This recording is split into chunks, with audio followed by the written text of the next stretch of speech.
Hi, my name is Captain Oliver Pedraga. I am the Suicide Prevention Program Manager for the Army Reserve Medical Commands.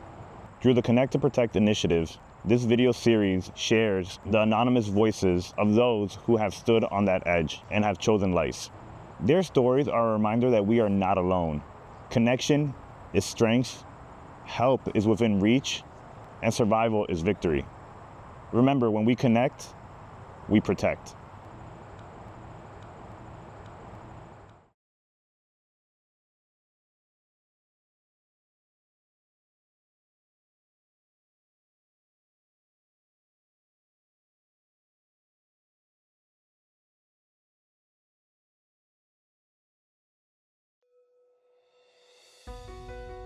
So I joined on August 2nd, 2007 as a combat medic. I joined because I was in college and I was a neuroscience major, and I wanted to make sure that I had the skills and experience to go to medical school. And I also wanted to make sure that I was financially sound. My husband and I met in 2017 in Taji, Iraq. I was the NCOIC of our medical facility, and he was the chaplain assistant for the chaplain. And we were married in November of 2017. And our son was born May 2018. He was born with a congenital heart defect, and he underwent 4 open heart surgeries, and he made it through. He was very successful. He went to school, he thrived, and at the age of 3, he got really sick and needed a heart transplant. In 2022, he was in the hospital for 8 months while we waited for a heart transplant. He was given an artificial heart pump just to help him through the process of waiting for his heart transplant. And on January 3rd of 2023, his heart pump broke open while he was laying in his bed, and he bled out. For 5 days after that incident, we waited to see if his body would stabilize, and the doctors pronounced that he was brain dead.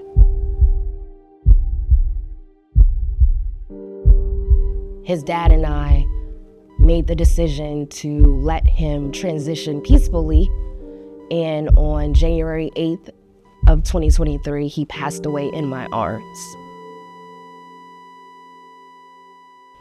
In my 18-year career as a medic, I've never lost a soldier, even being deployed. And for me to experience my first death being my son, I think that definitely increased my symptoms, because I felt guilt and I felt shame and I felt like maybe I wasn't good enough to be a medic anymore if I couldn't even save my own son. And that was really hard to deal with, because as a medic, you're trained to save lives, but the person's life that I needed to save was my son.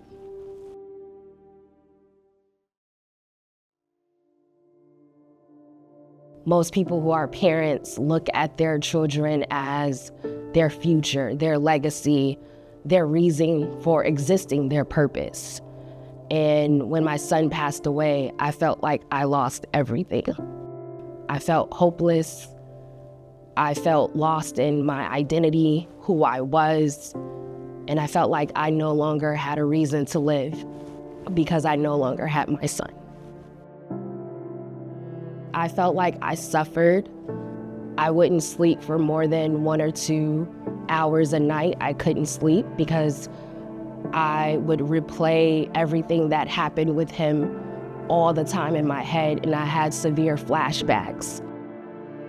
I just got to the point where nothing in the world could make me feel better.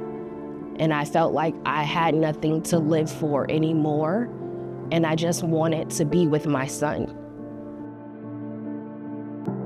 When I would try to talk to family or friends, I felt invisible. I could be in a room full of people and feel like I don't exist.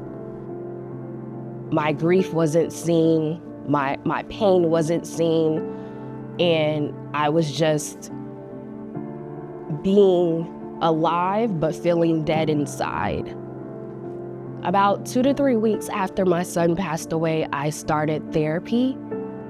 My therapist knew about my son's journey because she counseled me when I was going through postpartum anxiety, since he had a very medically complex history.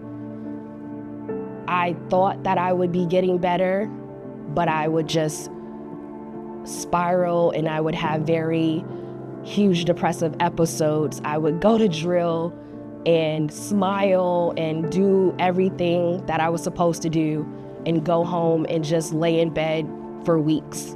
I wouldn't eat, I wouldn't sleep, I wouldn't leave my house. On the outside world, everyone thought I was fine. I was succeeding in work. I was doing well at drill and for the Army. I was still doing all of my trainings and all of my classes, but I was very severely depressed. One day, I decided that I was just done, but I knew that I wanted people to remember my son. So I wrote a letter to my husband to tell him everything that I needed him to do in my absence. What days to remember for my son, how to carry out his legacy, what to do to, give back to the community.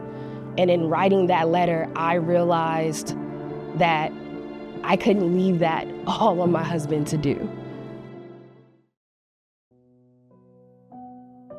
In order to honor my son's memory, I needed to live for him. And that was a big turning point for me because I wanted people to remember my son, and my son needed me to be here so that he could be remembered. I had a PHA done that year, and I answered the questions honestly about the depression symptoms that I was having and the suicidal ideations that I was having. And my PHA provider reviewed those questions with me. He knew that my son passed away, but he also was shocked because he saw me in drill succeeding and being the great soldier that I was, and he did not know how bad I was. He asked me if he could talk to my commander in confidence to let her know my situation, and I gave him that permission. My commander spoke with me and told me that she supported me getting the treatment that I needed, and that she would create avenues to make sure that I fulfilled my military obligations while I received treatment. She checked on me. She sent me a Thanksgiving message. She sent me Christmas messages. She checked on me for Mother's Day. So she really stepped in to make me feel remembered and seen, allowing me to have resilience, allowing me to get the help that I needed and know that I could return. There is stigma surrounding getting treatment for suicidal ideations or mental health issues, but my commander created the space for me to be able to come to her with my issues and not feel like I would be replaced in my position or I would be separated from the military. That was very important, to have that ability to take care of myself, to take care of my family, and know that I would be able to return and still fulfill my military obligations. I created a nonprofit organization in honor of my son. It allows me to give back to the community and meet with other families that have experienced the loss of a child. I also connect with other community groups.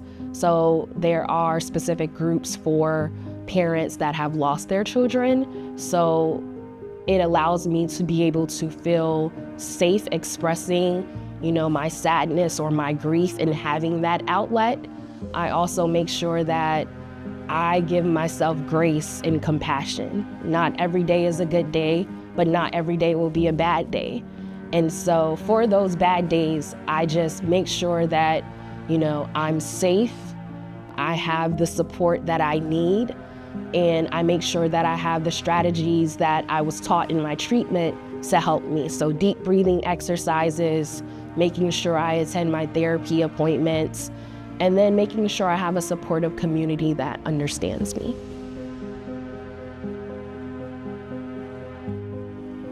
You don't have to give up. There are opportunities to get help. Help is there, help is out there. It comes in different resources, different avenues. I would just say to them that it's not the end.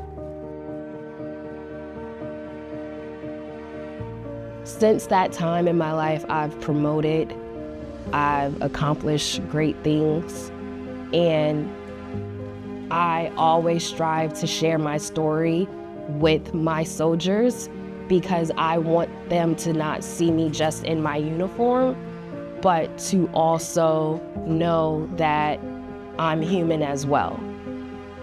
I strive to connect to my soldiers because I want them to not only look at me as an example, but look at me as a person that they can come to when they are struggling themselves. You can have hard times and difficult times. It doesn't have to be the end. There's always a reason to live.